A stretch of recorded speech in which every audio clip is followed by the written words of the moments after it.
Hi everyone. सो ये एक general reading है, कलेक्टिव रीडिंग है। देखते हैं कि आपके लिए क्या मैसेजेस और गाइडेंस हैं।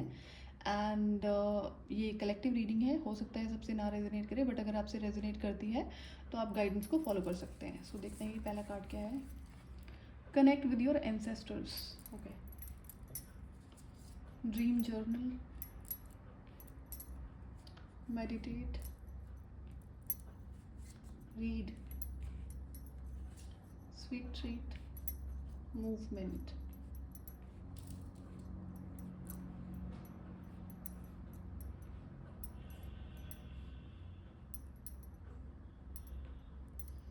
आप कोई ऐसे इंसान हो सकते हैं जो 20 ईयर्स के हो सकते हैं, 35 ईयर्स के हो सकते हैं, 42, 50 और 36, ये आपकी एज हो सकती है। कुछ यहाँ पे यंग चिल्ड्रन भी हो सकता है कि हो, जैसे कि अंडर 18 यहाँ पे दिख रहे हैं। आपका साइन हो सकता है अगर आप ये रीडिंग देख रहे हैं। यहाँ पर गाइडेंस है आपके लिए कि आपको अपने एंसेस्टर्स, आपके एंसेस्टर्स आपसे ऑलरेडी कनेक्ट कर रहे हैं ड्रीम के थ्रू। हो सकता है कि वो कोई पर्टिकुलर मैसेजेस आपको देने की कोशिश कर रहे हैं जो आप नहीं रिसीव कर पा रहे हैं। तो और अगर हो सकता है कि आपका मन कर रहा है कई दिन से ना कुछ लिखने का, राइटिंग वर्क करने का, जर्नलिंग करने का, तो वो आपको करना है। अगर अभी तक आप डिले कर रहे थे तो वो आपको डिले नहीं कर रहे हैं। तो हो सकता है कि उसी वजह से, उसी तरीके से आपके जो एंसेस्टर्स आपको मैसेजेस देने की कोशिश कर रहे हैं या गाइडेंस देने की कोशिश कर रहे हैं, वो आपको क्लियर हो जाएगा। आप अगर जर्नलिंग नहीं कर रहे हैं या सोच रहे थे करने की, तो ये आपके लिए साइन है कि आपको जर्नलिंग करनी है। एंड मेडिटेशन ज़रूर करना है। इससे क्या होगा, जो आपका कम्युनिकेशन है एक तरह से क्लियर हो जाएगा आपके एंसेस्टर्स के साथ में, चाहे अब आपको वो मैसेजेस ड्रीम स्टेट के थ्रू रिसीव हो या फिर मेडिटेशन के दौरान वो रिसीव हो। आपको मेडिटेशन करना है। अगर ज़्यादा देर तक नहीं कर सकते हो तो इनिशियली आप 10 to 15 मिनट से शुरू कर सकते हैं। बहुत ज़्यादा मेडिटेशन की ज़रूरत नहीं है, बट देन डेली एक हैबिट बना लो कि एटलीस्ट 15 मिनट्स का मेडिटेशन आपको करना है। ये आपके लिए पर्टिकुलर गाइडेंस है यहाँ पे। और आपको आपके एंसेस्टर्स कुछ पर्टिकुलर रीजन से कनेक्ट कर रहे हैं। आई थिंक यहाँ पे कोई पर्टिकुलर तरह का ना डिवाइन गिफ्ट है उनका, एंसेस्ट्रल गिफ्ट है, sorry not divine gift, ancestry gift है जो आपको मिला हुआ है और वो उसके बारे में बताने की कोशिश कर रहे हैं। तो यहाँ पे ये भी हो सकता है कि जो राइटिंग का एक स्किल होता है, नेचुरली होता है कई लोगों में ना, तो ये एंसेस्टर्स की तरफ से भी पास ऑन हुआ होता है। अब आपको इस पे ध्यान देने की ज़रूरत है कि अगर आप बहुत अच्छे हो राइटिंग में कुछ भी हो सकता है। पोइट्री लिखते हो, आप किसी तरह की बुक लिखने में इंटरेस्टेड हो, या कोई और आर्टिकल लिखने में आप इंटरेस्टेड हो, कई बार ब्लॉगिंग करने में लोगों को बहुत इंटरेस्ट होता है, जो ऑनलाइन ब्लॉगिंग होती है, लाइक वेबसाइट के थ्रू ब्लॉगिंग होती है। वीलॉगिंग की बात नहीं कर रही मैं यहाँ पे। ब्लॉगिंग एंड वीलॉगिंग में फ़र्क होता है, आई एम श्योर पता होगा आपको। तो ये पर्टिकुलर स्किल है आपका जो आपको एंसेस्टर्स की तरफ से मिला हुआ है, एंसेस्ट्री गिफ्ट है ये। तो अगर अभी तक आप क्लियर नहीं थे तो आप इसको कर सकते हैं। एंड अगर आप लिखना चाहते हो, कोशिश करते हो कि आप कुछ लिखो, फिर आप बैकआउट कर जाते हो, डिले कर देते हो, तो इसमें आपको मेडिटेशन हेल्प करेगा। जैसे आपका मन तो बहुत कर रहा है कुछ लिखने के लिए, लेकिन जब भी आप लिखने बैठे तो आप डिस्ट्रैक्ट हो गए, आपका कुछ और करने का मन करा, तो इस डिस्ट्रैक्शन को आपको रोकने में आपका जो मेडिटेशन है वो हेल्प करेगा। तो ये पर्टिकुलर गाइडेंस हो सकती है। एंड अगर किसी पर्टिकुलर टॉपिक पर आपको कोई राइटिंग वर्क करना है, हो सकता है कि आपके एंसेस्टर्स के थ्रू आप कुछ बड़ा क्रिएट करें, कुछ भी हो सकता है ये।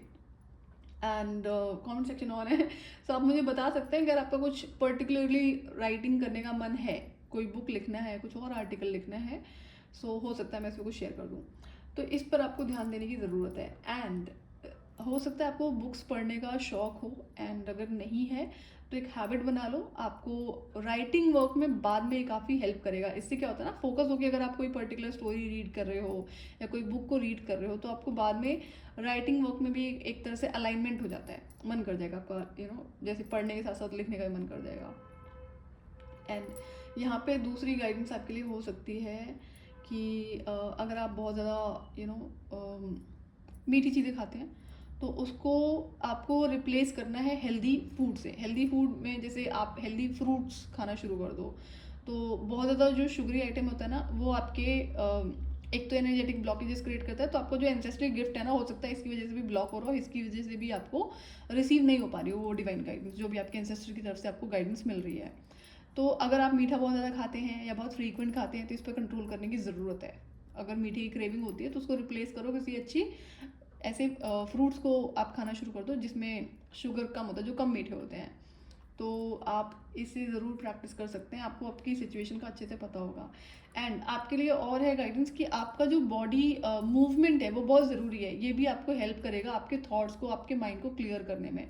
तो अगर आप कंफ्यूज्ड फील करते हो एंड फोकस नहीं कर पाते हो किसी चीज़ पे, चाहे लिखने में, चाहे पढ़ने में, या कोई और काम को करने में, तो आपको मेडिटेशन के साथ साथ में आप वॉक कर सकते हैं। आई मीन मेडिटेशन बैठ के करना है लेकिन आपको वॉक करने की आदत डालनी है। दूसरा, चाहे जो बॉडी मूवमेंट है यहाँ पे, चाहे आप वॉक करो या फिर डांस करो या कोई और जिससे आपकी बॉडी मूवमेंट में आती है, इससे क्या होता है, एनर्जी क्लियर होती है। इसलिए बॉडी का मूवमेंट में होना बहुत ज़्यादा ज़रूरी है। अब कई बार लोगों को क्या होता है, फीमेल्स की तरफ से कुछ सुनने को मिलता है कि हम तो घर का काम बहुत सारा करते हैं, तो हमारी बॉडी मूवमेंट उसी वजह से हो जाती है। वो तो नेचुरली हो ही रही है, लेकिन एक इंटेंशनल मूवमेंट जो होता है वो उसके जो रिजल्ट होते हैं वो अलग होते हैं। एक इंसान को पता है कि वो घर का काम कर रहा है, वो कर रही है, तो उसकी बॉडी ऑटोमेटिकली मूवमेंट में है, लेकिन किस पर्पज से मूवमेंट में है ना, अपनी हेल्थ के सुधारने के लिए मूवमेंट में है, या कोई और पर्टिकुलर तरह के इश्यूज को क्लियर करने के लिए जब बॉडी मूवमेंट होता है। जैसे डांस क्या होता है, बहुत सारी एनर्जीज को, जो स्टक एनर्जी होती है उसको क्लियर करता है, तो ये आपको हेल्प करेगा। एंड अगर आप कर पाओ तो, जैसे आपको ये कार्ड दिख रहा होगा, इसमें ये मेडिटेशन जो पोज है, ये भी आप प्रैक्टिस कर सकते हो अगर आपसे बैलेंस बन सकता है तो, या फिर आप जो वॉल होती है इसके सहारे खड़े होके एंड देन आप इसे कर सकते हैं। तो ये आपको हेल्प करेगा। एंड आपका ऑरा जो काफ़ी वाइड है, क्लियर है, ऑरा आपका बहुत ज़्यादा मतलब ब्लॉक नहीं दिख रहा है यहाँ पे। एंड आप कोई हील्ड इंसान हो सकते हैं, लेकिन हो सकता है कि आप दूसरों की एनर्जीज को पिकअप करते हो।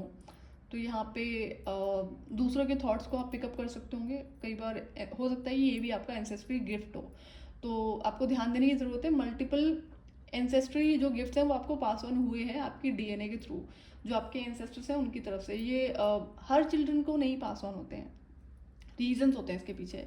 सो आप खुद का एक ब्लेस्ड इंसान होंगे फॉर श्योर, क्योंकि इस तरह से अब क्या होता है ना कि एंसेस्ट्री गिफ्ट आपको मिले हुए हैं, आपको कहीं ना कहीं रियलाइजेशन है, नहीं भी है तो अब आपको रियलाइज़ कराया जा रहा है बार बार उसी तरफ भेज कर।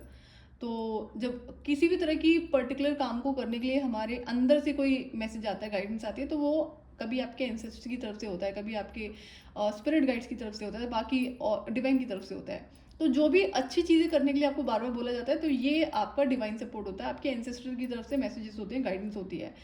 कोई भी गलत चीज़ अगर आपको बोली जा रही है करने के लिए, अगर ऐसा कुछ फील होता है, तो वो आपको इग्नोर करना होता है।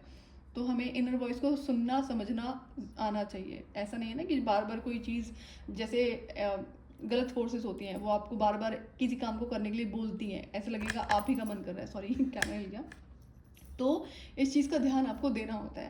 एंड आई एम श्योर कि आपको ये क्लियर होगा कि क्या मैं आपको इसमें मैसेज देना चाह रही हूँ, कि अगर आपका राइटिंग का मन कर रहा है एंड आप फोकस नहीं कर पाते हो, तो राइटिंग वर्क आपके थ्रू कुछ बड़ा होगा, चाहे वो in the form of like book writing है या कोई और चीज़ें राइटिंग में है। तो ये ह्यूमैनिटी के लिए हो सकता है, कोई और पर्टिकुलर चीज़ हो सकती है, ज़रूरी नहीं है कि सिर्फ ह्यूमैनिटी के लिए, कुछ भी हो सकता है, बट कुछ है पॉजिटिव जो आपके थ्रू होना है, जो आपके एंसेस्टर्स जिसमें आपको हेल्प कर रहे हैं, और ये उनका दिया हुआ एंसेस्ट्री गिफ्ट है। तो यहाँ पर मैंने दो चीज़ें आपको बताई है, कि एक तो राइटिंग वाला जो गिफ्ट आपको मिला हुआ है एंसेस्टर्स की तरफ से, दूसरा है कि आप दूसरों के थॉट्स को पिकअप करते हो। तो इस पर आपको ध्यान देने की ज़रूरत है। आपको अपनी फिर एनर्जी को बहुत ज़्यादा ध्यान रखना पड़ेगा, प्रोटेक्ट करके रखना पड़ेगा, अदरवाइज़ क्या होता है, उससे भी फोकस करने में हमें दिक्कत होती है। तो एनर्जी क्लेंजिंग आपको करनी है और अपना ऑरा को लॉक करने की कोशिश करा करो, ये आपके लिए बहुत हेल्पफुल रहेगा। एंड आपके लिए गाइडेंस है कि जो कलर आपको पहनने हैं, पर्पल कलर पहन लो। अगर आप पर्पल थोड़ा ज़्यादा आप पहन सकते हैं, आपको हेल्प होगी अपनी जो इनर गाइडेंस आपको मिल रही है उसको फॉलो करने में। ग्रीन आपके लिए है, पिंक आपके लिए है, येलो कलर है, एंड ये पर्टिकुलर कलर है। ब्लैक आपको अवॉइड करना है, ब्लैक कलर नहीं पहनना है फॉर द टाइम बीइंग। यहाँ पे ब्लैक काफ़ी दिख रहा है, और अगर आप ब्लैक बहुत ज़्यादा पहनते हैं तो अवॉइड करना है फॉर सम टाइम। अब ऐसा भी नहीं कि आपको एकदम ही छोड़ देना, लेकिन अवॉइड करो कुछ टाइम के लिए, जब तक आप ये पर्टिकुलर चीज़ें आपको बोली गई है, जैसे मेडिटेशन है, राइटिंग वर्क है, एंड अपना अगर आप बहुत ज़्यादा मीठा खाते हैं तो उसको कम कर दो। उसकी वजह से भी आपके जो इनर जो गिफ्ट्स होते हैं वो ब्लॉक होने शुरू हो जाते हैं, एनर्जेटिक ब्लॉक लग जाता है ज़्यादा मीठा खाने से। तो उसको आप अगर इमीडिएटली नहीं रिप्लेस कर सकते हो, तो थोड़ा थोड़ा करके उसको रिप्लेस कर लो, वो भी आपको हेल्पफुल रहेगा। सो ये थी आपके लिए गाइडेंस। एंड अगर आपसे रेजोनेट करती है तो आप मुझे बता सकते हैं कमेंट करके, अदरवाइज़ मैं आपसे मिलूंगी नेक्स्ट वीडियो में। Till then bye bye.